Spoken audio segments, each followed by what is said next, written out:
Hello to all. आज का जो हमारा टॉपिक है वो एमएससी सेकेंड सेमेस्टर जूलॉजी से है। Paper third molecular cell biology unit number 3 का टॉपिक है, जिसका नाम है cell cycle and its controlling mechanism, check points in cell cycle regulation, CDKs and cyclase. आज के इस लेक्चर में सेल साइकिल क्या होता है, इसका कंट्रोल कैसे होता है, इसकी क्रियाविधि कैसे होती है, इसमें कौन कौन से चेक पॉइंट्स होते हैं सेल साइकिल में, और सेल साइकिल का रेगुलेशन या कंट्रोल CDKs एंड साइक्लेज के द्वारा या साइक्लिन के द्वारा कैसे होता है, इसको समझेंगे। या सेल साइकिल का कंट्रोल करने में CDKs एंड साइक्लिन का क्या इम्पॉर्टेंट रोल होता है, उसको समझेंगे। चलिए स्टार्ट करते हैं। सेल साइकिल से तात्पर्य ऐसे परिपथ से है जिसमें कोशिका वृद्धि, DNA replication, karyokinesis and cytokinesis की घटनाएं होती है। सेल का डिवीजन विभिन्न प्रकार की स्टेज में कंप्लीट होती है, जिसे हम सेल साइकिल कहते हैं।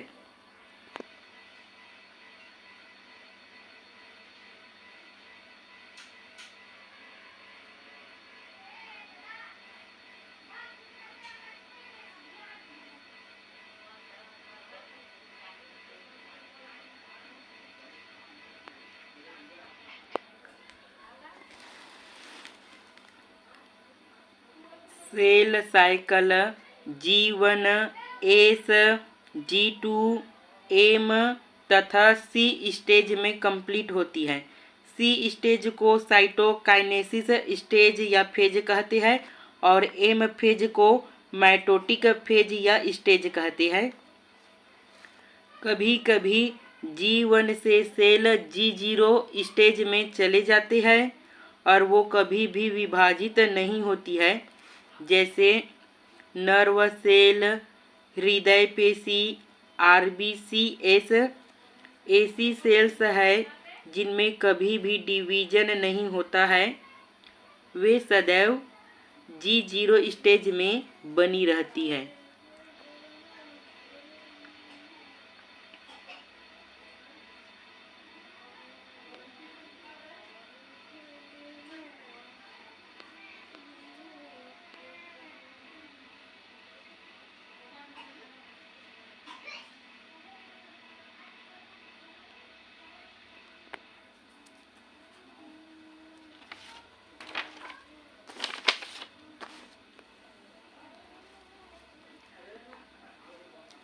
सेल डिवीजन एक कंट्रोल्ड क्रिया है जिसका कंट्रोल विभिन्न प्रकार के एंजाइम्स व प्रोटीन के थ्रू किया जाता है।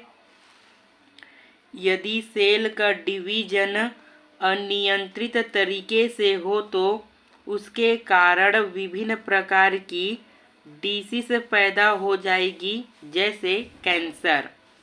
अतः सेल साइकिल का नियंत्रित होना अति आवश्यक है।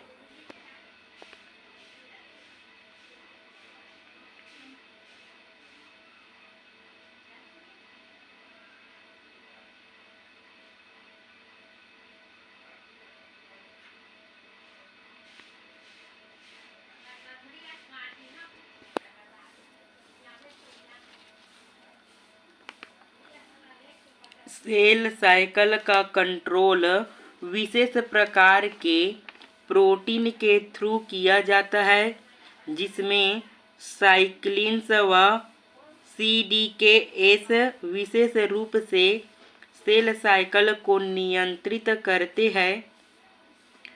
सेल साइकिल रेगुलेशन के बारे में सर्वप्रथम टी हंट व हार्टवेल ने 2001 में ईस्ट पर सेल डिवीजन का स्टडी करते हुए सेल रेगुलेशन के बारे में बताया।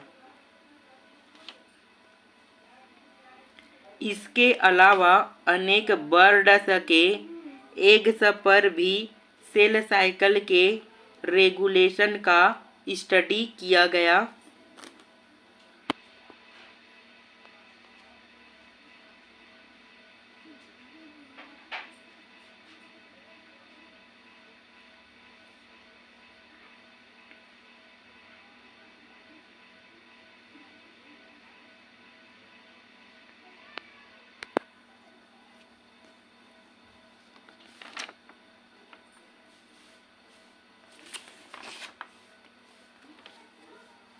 चलिए अब हम लोग इसको डायग्राम के थ्रू समझते हैं।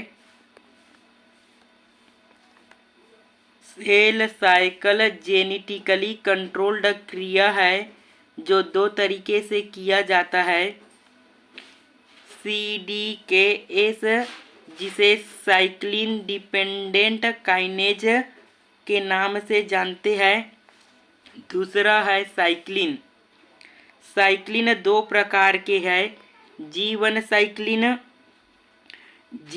साइक्लिन का फॉर्मेशन G1 स्टेज में होता है और अपघटन S स्टेज में होता है। दूसरा है M साइक्लिन का फॉर्मेशन G2 स्टेज में होता है और अपघटन M फेज में होता है।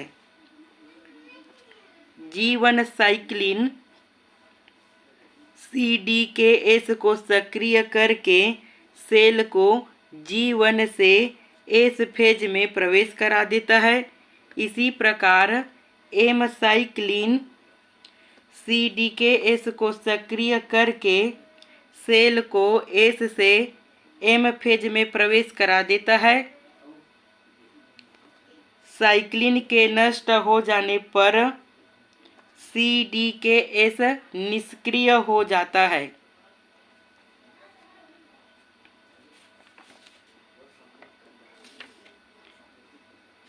चलिए अब हम लोग सेल साइकिल के बारे में समझते हैं।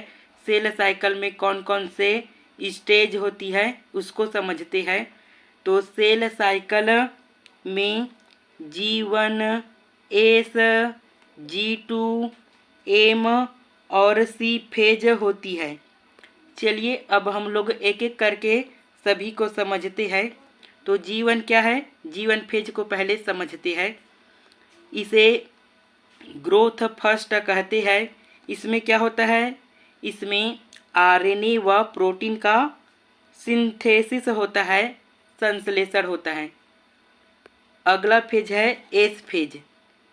इसे सिंथेसिस स्टेज या फेज कहते हैं। यहाँ क्या होता है? DNA का रिप्लिकेशन होता है, द्विगुणन होता है DNA का एस फेज में।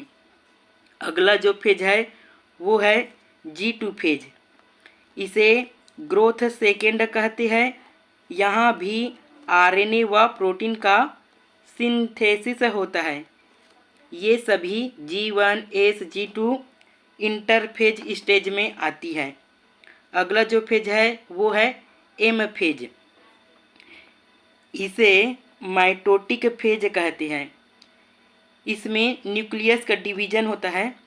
और M फेज में 4 स्टेज होती है: prophase, metaphase, anaphase and telophase.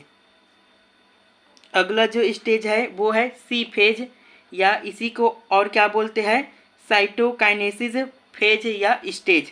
इसमें क्या होता है? साइटोप्लाज्म का डिवीजन होता है, विभाजन होता है। इंटरफेज स्टेज सबसे लंबी अवस्था होती है, जिसमें G1 10 घंटे की, S 9 घंटे की, G2 3 से 4 घंटे की और M फेज 1 घंटे की होती है।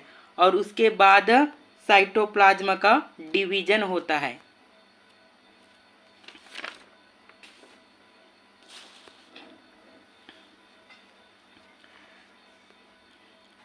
CDKS एंजाइम व G1 साइक्लिन आपस में जोड़ते हैं और CDKS plus G1 cyclin complex बनता है। CDKS सक्रिय होता है जिससे सेल G1 से एस फेज में आ जाती है। यहाँ G1 चेक पॉइंट होता है। यहाँ साइक्लिन अपघटनकारी प्रोटीन इंटर करता है और G1 साइक्लिन का अपघटन कर देता है जिससे CDKS निष्क्रिय हो जाता है और सेल एस फेज से G2 फेज में इंटर कर जाती है। G2 फेज में एम साइक्लिन का फॉर्मेशन होता है और यह CDKS के साथ जुड़कर एक CDKS plus M cyclin complex बनता है जिससे CDKS सक्रिय हो जाता है और सेल G2 से एम फेज में प्रवेश कर जाती है। यहाँ G2 चेक पॉइंट होता है। साइक्लिन अपघटन प्रोटीन प्रवेश करता है जिससे एम साइक्लिन का अपघटन हो जाता है और CDKS निष्क्रिय हो जाता है जिससे सेल G2 से एम फेज में प्रवेश कर जाती है और न्यूक्लियस का डिवीजन हो जाता है। न्यूक्लियस डिवीजन के बाद साइटोप्लाज्म का डिवीजन होता है। इस प्रकार से सेल साइकिल का कंट्रोल CDKS व साइक्लिन के थ्रू किया जाता है।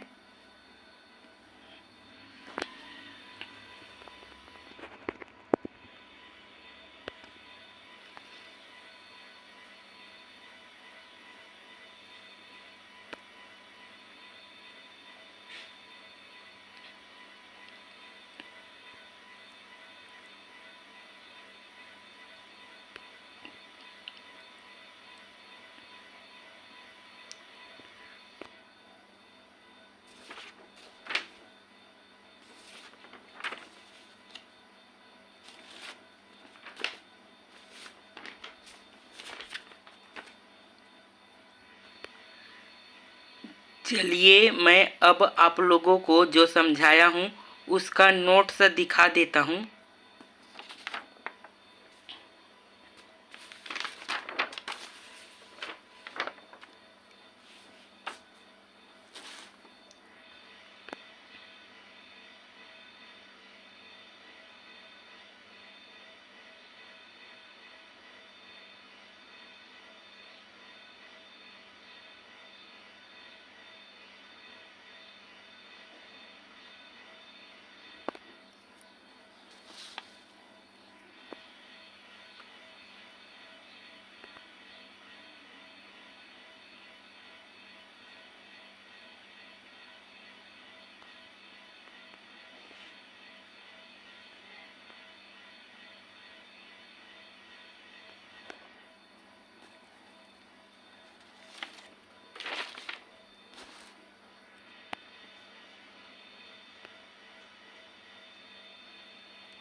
Thanks for watching.